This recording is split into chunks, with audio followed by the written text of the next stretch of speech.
आप लोग यहाँ देखें, आज मैं जो है हाइलो एल्केन और हाइलो एरीन के बारे में बताऊँगा। इसके बारे में देखो बच्चों, सबसे पहले किसी चीज़ का नाम जानना, कैसे नाम पड़ा, ये बड़ा महत्वपूर्ण होता है। जैसे हाइलो एल्केन, एल्केन आप जानते हैं, जब कोई कार्बन और हाइड्रोजन मिलकर जो यौगिक बनाते हैं उसे एल्केन कहते हैं। एन का मतलब उसमें सारे सिंगल बॉन्ड होते हैं। अब ये हाइलो क्या है? हाइलोजन एक हाइलोजन परिवार है। हाइलोजन परिवार आपके ये हैं: फ्लोरीन, क्लोरीन, ब्रोमीन, आयोडीन। इस परिवार के जब तत्व किसी जो है आपके एल्केन से जुड़ जाते हैं तो उसे हाइलो एल्केन कहते हैं। आप हाइलो एल्केन के बारे में सबसे पहले जानते हैं। जैसे आपका ये देखिए, ये मेथेन है। मेथेन में 4 हाइड्रोजन है, इसमें से एक हाइड्रोजन निकल गया और एक एक्स का मतलब आपका हाइलोजन, इसमें क्लोरीन, फ्रोमीन, ब्रोमीन, आयोडीन कोई भी हो सकता है।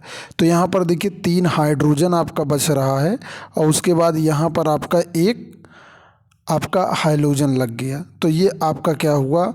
मेथेन से हाइलोमेथेन हो गया। फिर उसके बाद ये है आपका C2H6 है।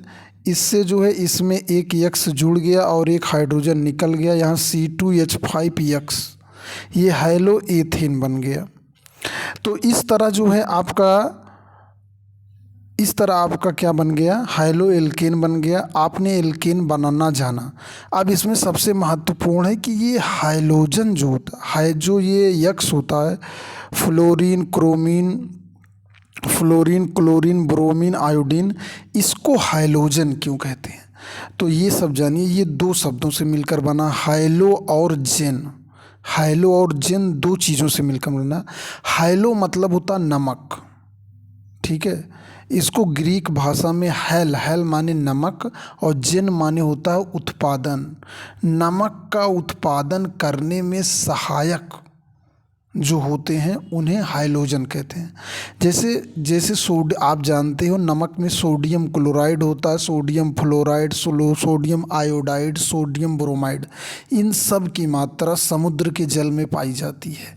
तो यहाँ पर यद्यपि खाने में सब लोग कहते हैं नमक NaCl ही महत्वपूर्ण है, लेकिन उसी के साथ Na जो है, आयोडीन भी बहुत ज़रूरी है हमारे शरीर, थायराइड ग्लैंड के लिए।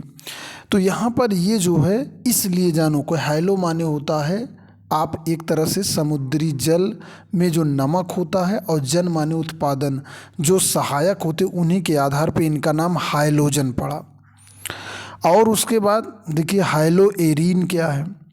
हाइलो एरीन उसे कहते हैं, एरीन माने होता है बेंजीन रिंग। ये आप देखिए, आपने देखा, ये देखिए जो ये आपकी बेंजीन रिंग है। बेंजीन रिंग में आप और डिटेल से देखिए, इसमें 3 बॉन्डिंग दिखाई है अंदर की तरफ। ये डबल बॉन्ड है, बाकी 6 सिंगल बॉन्ड हैं, ठीक। इसमें भी क्या होता है? इसमें भी C6H6 होता है। एक हाइलोजन जुड़ता है, एक हाइड्रोजन निकलता है, तो आपका ये हाइलो एरीन बनता है, हाइलो एरीन।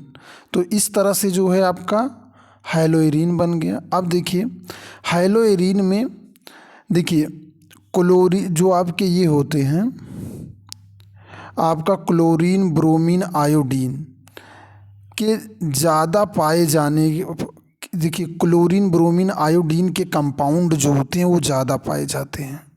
क्यों? क्योंकि ये बहुत स्टेबल होते हैं।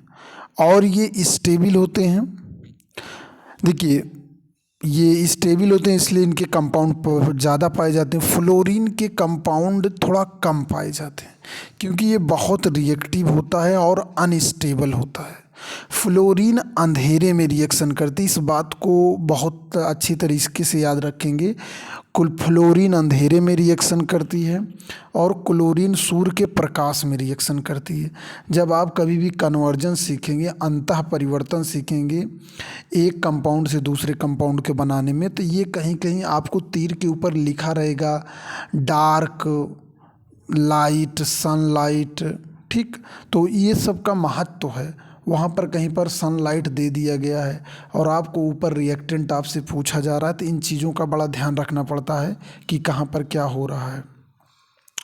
अब देखिए जैसे ये आपका ये मीथेन है, यहाँ पर देखिए RH। अब मीथेन में कह रहा हूँ यहाँ एक कार्बन ले लीजिए, 2 कार्बन लेंगे R बराबर, R आप जान रहे हैं ये एल्किल ग्रुप है। यहाँ पर देखिए ये Cl2 सनलाइट की उपस्थिति में रिएक्शन कर रहा है, RCl आपका क्लोरो एल्केन बना रहा है या एल्किल क्लोराइड। ये बहुत ही कॉमन रिएक्शन है और ये मल्टीपल रिएक्शन होती है। जितने हाइड्रोजन होते हैं उतनी क्लोरीन जुड़ सकती है इसी रिएक्शन से। जैसे मान लीजिए आपने मीथेन से रिएक्शन कराया, CH4 से 1 हाइड्रोजन निकला क्लोरोमीथेन, 2 हाइड्रोजन निकला डाइक्लोरोमीथेन, 3 हाइड्रोजन निकला ट्राइक्लोरोमीथेन जिसे हम क्लोरोफॉर्म कहते हैं। उसके बाद जब चारों हाइड्रोजन निकल जाता है तो टेट्राक्लोरोफॉर्म। ये आपको इसी चैप्टर में पढ़ने को मिलेगा। तो यहाँ पर आपने क्या देखा कि फ्लोरीन, क्लोरीन, ब्रोमीन, आयोडीन का जुड़ना हाइलोजिनेशन कहलाता है। यानी कि एक तरह से हाइलोजिनेशन यानी कि हाइलोजन का जुड़ना हाइलोजिनेशन कहलाता है। कहीं भी किसी भी चैप्टर में हाइलोजन जुड़ता है तो हाइलोजिनेशन कहलाएगा। और आपको सभी पाठों में और केमिस्ट्री में हमेशा, चाहे आप 9 पढ़ रहे हैं, 10, 11, 12, BSc, MSc, हाइलोजिनेशन मिलना निश्चित है, क्योंकि आप कार्बनिक यौगिक पढ़ेंगे। कार्बनिक यौगिक में आपके एल्केन हैं और आपकी एक तरह से बेंजीन है, तो इन दोनों में भी हाइलोजन के भी डेरिवेटिव्स पढ़ने हैं। तो आपने यहाँ पर आज इसकी जो है भूमिका को जाना, शुरुआत को जाना, हाइलो एल्केन के बारे में, यहाँ हाइलोजन कैसे बनता है और हाइलोजन क्यों कहते हैं। इस वीडियो में इतना ही। मैं गुलाब चंद मौर्य, साइंस टीचर। आप सभी का धन्यवाद।